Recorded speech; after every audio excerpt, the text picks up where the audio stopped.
वरना आजकल तो लोग अपनी पत्नियों के कहने में चले आते हैं और श्रीमती के कहने में आए नहीं कि भाइयों से संबंध टूटा नहीं।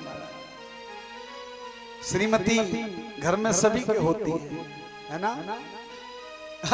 अगर कहे तो एक पति अपनी पत्नी से बोला, अरे भाग्यवान सुनती है,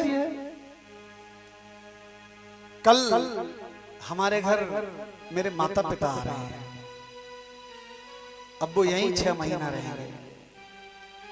आजकल ऐसा अक्सर देखा जाता है कि अगर 4-5 भाई हैं तो माता पिता को महाराज महीनों में बांट देते हैं।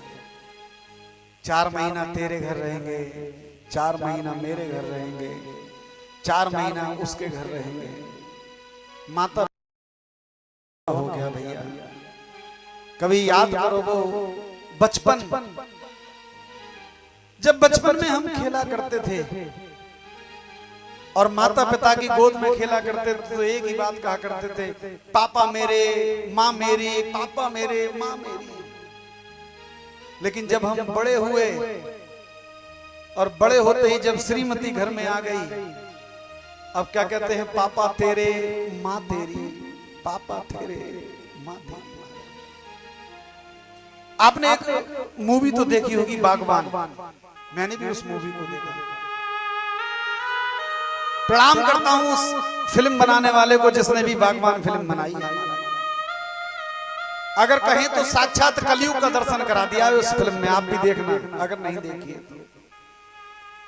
कैसे आजकल के बेटा अपने माता पिता को अलग कर देते हैं, कैसे अलग कर देते हैं। उसमें एक गाना है ना, मैं यहाँ तू वहाँ, जिंदगी है कहाँ। माता पिता को अलग करके क्या आप सुख पाओगे? अरे जो माता पिता को दूर करते हैं वो जीवन में कभी सुख नहीं पा सकते। जिनके घर माता पिता की सेवा होती है वहां तो ठाकुर विराजमान रहते हैं। ध्यान से सुनना, बस ये प्रयास किया करो कि माता पिता का जो सेवा है ना वो आपसे कभी जीवन में ना छूटे। दुनिया की चीज छूटे, अगर ठाकुर तो ये कहता है मैं भी छूटू ना तो छूट जाए, लेकिन माता पिता की सेवा मत छोड़ना। जीवन में बड़े बड़भागी वो लोग होते हैं जिनको माता पिता एक साथ देखने के लिए मिलते हैं। बहुत बड़भागी वो लोग होते हैं जिनको माता पिता की सेवा करने का सौभाग्य मिलता है। और आप तो बहुत बड़भागी हैं, आपके तो माता पिता हैं, आप उनकी बहुत सेवा करते हैं। आप जैसा प्रेम भाइयों में हमेशा रहे, इस व्यास गति से आशीर्वाद हम भी देकर जाते हैं। इस संसार के लोग में ध्यान देना, जीवन में सबको दुख देना, अगर देना चाहते हो आपको दुख ही देना है तो, परंतु माता पिता को कभी दुख नहीं देना। हम जो काम करते हैं ना वही हमारे बच्चे भी करते हैं, ध्यान देना। आप यदि माता पिता के साथ जैसा व्यवहार आप कर रहे हैं, तैयार रहो, आपके बच्चे आपको ही देखकर सीख रहे हैं। एक जब विवाह हो गया पति पत्नी का, एक तो बच्चे भी हो गए, तो आज पिताजी बेचारे उस बेटा के पास पहुंचे और उस बेटा से बोले, बेटा छोटे वाले ने कहा है तुम बड़े भैया के 6 महीना रहकर आओ, आज तेरे यहाँ रहने के लिए आए।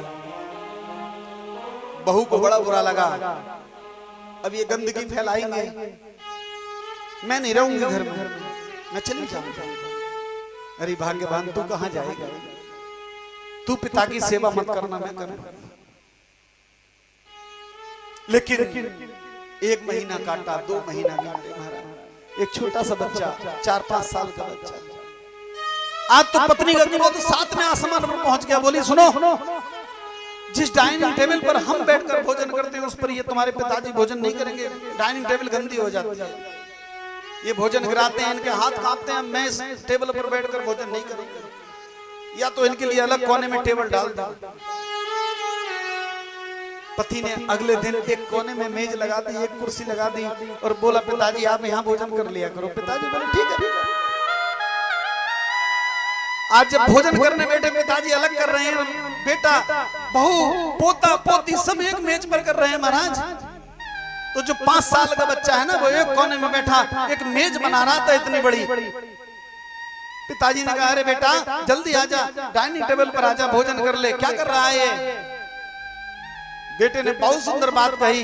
बेटा बोला पापा ये मैं तुम्हारे लिए मेज बना रहा हूँ, एक दिन तुम भी तो बूढ़े होगे और जब मेरा विवाह होगा और मेरी बहू घर में आएगी तो तुम्हें इस मेज पर बैठा कर भोजन करेंगे। दोनों दंपति के नेत्र सजल हो गए, हाथ जोड़कर खड़े हो गए। पिताजी से बोले पिताजी आप टेबल पर चलिए, जो आप कर रहे हैं ना चिंता मत करो, तुम्हारी औलाद तुम्हारे पीछे पीछे तुम्हारे लिए करने के लिए तैयार खड़ी है। इसलिए निवेदन करूंगा इस व्यास गद्दी से, जिसके घर में माता पिता हैं, साक्षात भगवान नारायण और लक्ष्मी विराजमान है, उनकी सेवा किया करो। जितनी भी सेवा कर सकते हो उनकी सेवा किया करो।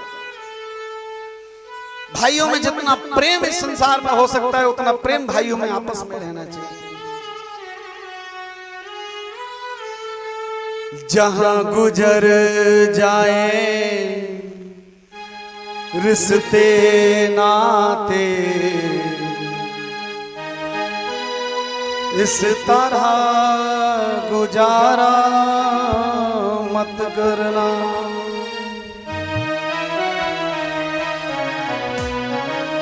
ध्यान से सुनना भैया। जहां गुजर जाए रिश्ते नाते,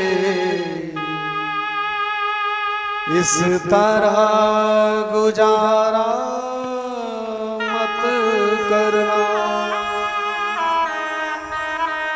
धन का बंटवारा कर लेना, मन का बंटवारा मत करना।